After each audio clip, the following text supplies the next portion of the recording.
Dans la vidéo d'aujourd'hui, on va être très cru. Je vais donner 4 raisons de pourquoi tu es pauvre en ce moment. Et si tu ne changes pas ces 4 choses-là, tu resteras sûrement pauvre toute ta vie. Et ces 4 raisons que je m'apprête à te partager, c'est des trucs que j'ai vécu personnellement. Tu vois, je suis passé par là. C'est des expériences que j'ai vécues. C'est des expériences que je vis encore souvent au quotidien, tu vois. Personne n'est parfait. Mais c'est des choses que j'ai changées, que j'ai dû changer pour pouvoir arriver là où j'en suis en ce moment dans la vie. Je suis pas millionnaire, mais je gagne bien ma vie. J'ai un business sur Internet et ça marche très bien. Tu vois ce que je veux dire? Ça marche bien, je vais pas me plaindre. Tu peux aller check ma chaîne principale pour avoir plus d'informations sur ce que je fais. Du coup, quelles sont les 4 raisons de pourquoi tu es pauvre? La première raison, c'est que tu te mens à toi-même. La première raison, c'est que tu as un manque d'honnêteté envers ta propre personne. C'est-à-dire que tu sais très bien tout ce qui ne va pas dans ta vie. Tu le sais. On n'a pas besoin de te dire qu'est-ce qui ne va pas dans ta vie. On n'a pas besoin de te dire ce que tu dois changer dans ta vie. Tu le sais très bien. Mais tu te mens à toi-même. Tu préfères ignorer tout ce qui ne va pas et faire comme si tout allait bien. Tu vois? Tu préfères faire comme si tu étais heureux, comme si tout allait bien et faire comme ces personnes-là qui aiment dire l'argent, c'est pas important dans la vie, etc.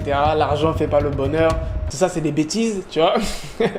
L'argent ne fait pas le bonheur, mais l'argent peut contribuer à te créer une vie heureuse. Ça, c'est clair et net. Du coup, ne sois pas comme ces personnes-là, ne te mens pas à toi-même. Si tu veux changer, si tu veux te créer une richesse financière, si tu veux avoir une meilleure vie, il faut que tu sois honnête avec toi-même. Si tu sais que tu es une personne paresseuse, regarde-toi dans le miroir, dis-toi, Ibrahim, tu es paresseux, il faut que tu changes. Ne trouve pas des excuses pour dire non, c'est une dépression, blablabla, blablabla. Va falloir que tu arrêtes avec les excuses parce que les excuses, ça te fera que rester dans ta vie que tu détestes. Va falloir être honnête avec toi. Si tu es paresseux, tu te regardes dans le miroir, tu te dis clairement, Ibrahim, t'es paresseux, faut que ça change. Si t'aimes pas ton boulot, tu te regardes dans le miroir, tu dis, Ibrahim, j'aime pas le boulot, il faut que ça change, faut que je trouve quelque chose de différent. Tu vois, faut que tu sois honnête avec toi, faut que tu sois honnête avec les situations de ta vie. Faudrait pas vivre dans une vie où je suis là, j'ignore tout est en train de s'écrouler autour de moi, mais je préfère ignorer parce que j'ai pas assez de cran pour affronter les réalités de ma vie. Ça, c'est la première chose qui fait que tu es pauvre, et si tu changes pas ça, tu resteras pauvre. Et pas forcément que pauvre financièrement, mais aussi pauvre intellectuellement. Parce que si tu fais que renier toutes les vérités qui se passent dans ta vie, crois-moi, tu n'avanceras pas. Tu resteras tout le temps au même point dans toute ta vie. Et c'est pour ça que tu vois qu'il y a des personnes, chaque année, elles vont prendre des résolutions. Chaque année, elles vont se dire, ok, cette année, je vais à la gym, cette année, je fais 6. Mais ils font rien parce qu'ils n'ont pas assez de cran pour se regarder en face et se dire, ok, voici ce qui va pas et voici ce que je dois changer. Et toi, si tu veux arrêter, et toi, si tu veux sortir de cette situation-là, va falloir être honnête avec toi-même. Va falloir te dire les vérités en face. Il va falloir te dire les vérités dures. Parce qu'en ce moment-là, 2022,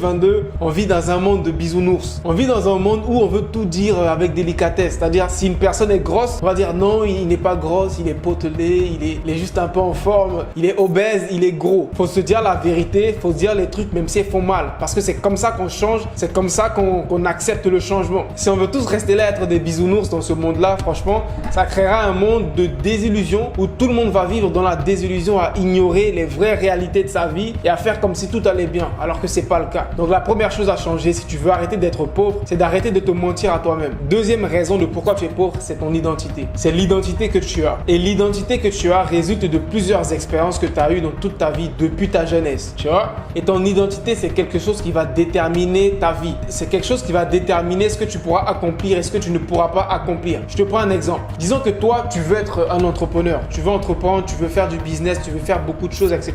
Mais tu as une identité de quelqu'un qui est paresseux. Quelqu'un qui ne travaille pas, quelqu'un qui n'aime pas faire des efforts. C'est ton identité. Et cette identité-là, tu n'es pas forcément né avec. Ce sont les expériences de ta vie, ce sont les erreurs que tu as accumulées qui t'ont créé cette identité, qui ont renforcé cette identité-là. Du coup, avant de pouvoir changer ta vie pour de bon, avant de pouvoir devenir un bon entrepreneur, pouvoir réussir, pouvoir faire de l'argent, etc., va falloir que tu changes cette identité-là qui est enfuie en toi. Sinon, tu auras beau faire des efforts, tu réussiras jamais à rien faire parce que cette identité-là reviendra toujours de surface. Et je te parle par expérience, tu vois. Moi, personnellement, à l'époque, j'étais pas forcément le plus travailleur, on va dire, tu vois.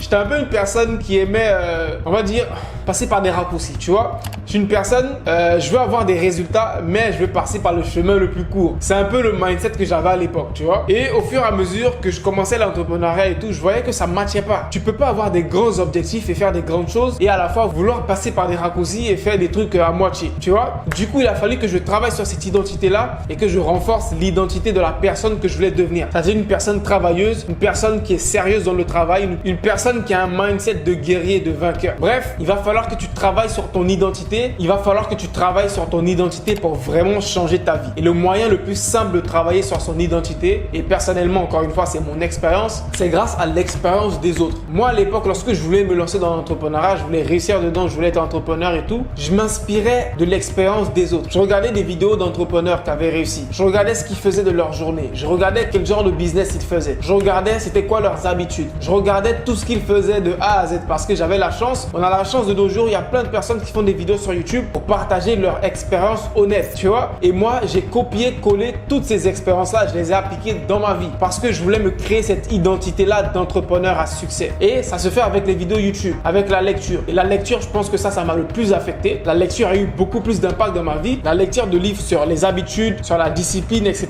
Ce genre de livres-là m'ont beaucoup impacté. C'est principalement grâce à ça que j'ai pu changer mon identité. Du coup, je te conseille de faire pareil. Troisième raison de pourquoi tu es pauvre et pourquoi tu vas sûrement rester pauvre si tu ne changes pas ça, c'est que tu ne comprends pas comment l'argent fonctionne. La majorité des gens ont de l'argent, dépensent de l'argent, gagnent de l'argent tous les jours, mais ils ne comprennent pas forcément comment l'argent fonctionne. Comment est-ce qu'on crée de l'argent? Comment est-ce qu'on crée de la richesse? D'où l'argent provient? Qui contrôle l'argent? Qui fabrique cet argent que tu utilises au quotidien? Et quelle est la vraie valeur de cet argent que tu utilises au quotidien? Crois-moi, lorsque j'ai commencé à me documenter sur tout ça, sur comment l'argent fonctionnait pour de vrai, ça a changé ma vision de la vie. Ça a changé déjà ma vision de l'argent, de comment je voyais l'argent, tu vois. Parce qu'il y a plein de personnes qui voient l'argent comme, vas-y, ils adorent l'argent, c'est quelque chose de... Ils vénèrent l'argent, tu vois. Ils voient l'argent comme quelque chose d'inatteignable, tu vois. C'est pas le cas. C'est vraiment pas le cas. Et là, je pèse vraiment mes mots. Cette vidéo, elle est assez courte. Je vais pas te faire un documentaire sur comment l'argent fonctionne. Je te mettrai sûrement une vidéo dans la description où je t'afficherai ça à l'écran. Une vidéo que tu pourras aller regarder qui te détaille vraiment de A à Z comment fonctionne l'argent, d'où provient l'argent que tu utilises, l'argent que tu as dans ta main ou l'argent que tu as dans ton compte en banque. Une fois que tu comprendras comment l'argent fonctionne, tu pourras utiliser ça en ton avantage. Et tant que tu comprendras pas comment l'argent fonctionne, tu auras beau avoir de l'argent, crois-moi, tu resteras toujours pauvre intellectuellement, tu resteras sûrement aussi pauvre physiquement. Donc numéro 3, il va falloir que tu apprennes comment l'argent fonctionne. Et surtout, le plus important selon moi, il va falloir que tu apprennes comment créer de la richesse, comment on crée vraiment de l'argent. Et selon mon expérience, la manière la plus simple de créer de l'argent, c'est pas de la sorcellerie, c'est de créer de la valeur pour les gens. La majorité des personnes qui sont des milliardaires aujourd'hui, je te prends par exemple comme Jeff Bezos. Aujourd'hui, il est milliardaire, c'est tout ce qu'on voit. Mais derrière ces milliards-là, le mec, il a créé beaucoup de valeur pour les gens. Il a créé une plateforme de e-commerce, une plateforme qui fait de la livraison à domicile, qui te livre tout ce dont tu as besoin devant ta porte sans que tu aies besoin de bouger. Ça, c'est la plus grosse valeur qui existe dans le monde. Il y a 20 ans, c'était pas possible. Il y a 20 ans, si tu voulais te procurer un livre, il aurait fallu que tu te lèves, que tu ailles à la bibliothèque, que tu fouilles dans la bibliothèque, que tu prennes le livre là, que tu l'achètes et que tu rentres à la maison. Ça allait te prendre 15 à 30 minutes. Aujourd'hui, tu vas sur Amazon, en moins de 5 minutes, tu commandes le livre. Le lendemain, il te livre à la maison. C'est la plus grosse valeur, selon moi, qu'un homme peut ajouter à une personne. Et tu comprends que la valeur que tu apportes aux gens est proportionnelle au niveau de richesse que tu vas recevoir en retour. Tu vois? Aujourd'hui, Jeff Bezos, Elon Musk, Bill Gates, etc.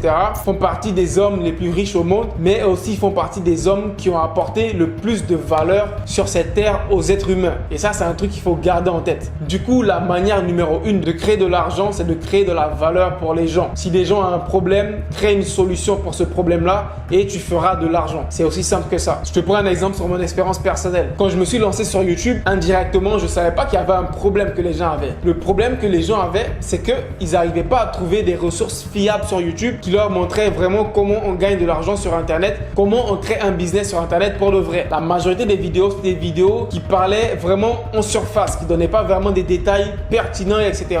Et moi, je suis venu et j'ai vu ce gap-là dans le marché et je me suis dit, pourquoi pas venir résoudre ce problème-là avec des vidéos que je vais faire. Et ça a marché, tu vois. Ça a marché même beaucoup plus que je m'y attendais. Donc ça, c'est un exemple pour te dire que tant qu'il y a un problème dans le marché, que tu envoies une bonne solution, tu feras de l'argent. C'est pas de la sorcellerie, c'est pas de la magie, c'est vraiment des maths, c'est simple, c'est de la logique, c'est très simple. Maintenant, dernière raison de pourquoi tu es pauvre, raison numéro 4 de pourquoi tu es pauvre, c'est que tu dépenses trop d'argent dans des futilités. Tu dépenses trop d'argent dans les futilités, ça c'est un fait. Et personnellement, je suis passé par ça énormément, tu vois. Ça m'a même mis dans des gros problèmes. J'avais accumulé plus de 8 000 € de dettes quand j'étais étudiant. Et c'était en dépensant dans des trucs inutiles, hein. Sortir tout le temps avec des amis, des dépenses qui sont pas forcément nécessaires, acheter des chaussures chères qui sont pas forcément nécessaires, acheter des habits qui sont pas forcément nécessaires, acheter des trucs qui sont pas nécessaires, s'endetter pour ta copine alors que ta copine, elle est pas forcément nécessaire, t'as capté, tu vois. Du coup, c'est l'une des raisons principales qui font que tu es pauvre et qui font que tu resteras pauvre. C'est que tu dépenses beaucoup d'argent dans des trucs qui sont pas nécessaires. nécessaires, dans des trucs qui sont futiles. Et le plus souvent, cet argent-là, tu devrais le dépenser dans des trucs qui vont te faire grandir. Comme j'aime le dire, investis en toi-même, investis dans ton développement personnel, car crois-moi, sur le long terme, ça va te rapporter beaucoup plus d'argent que des chaussures, que des belles chaussures,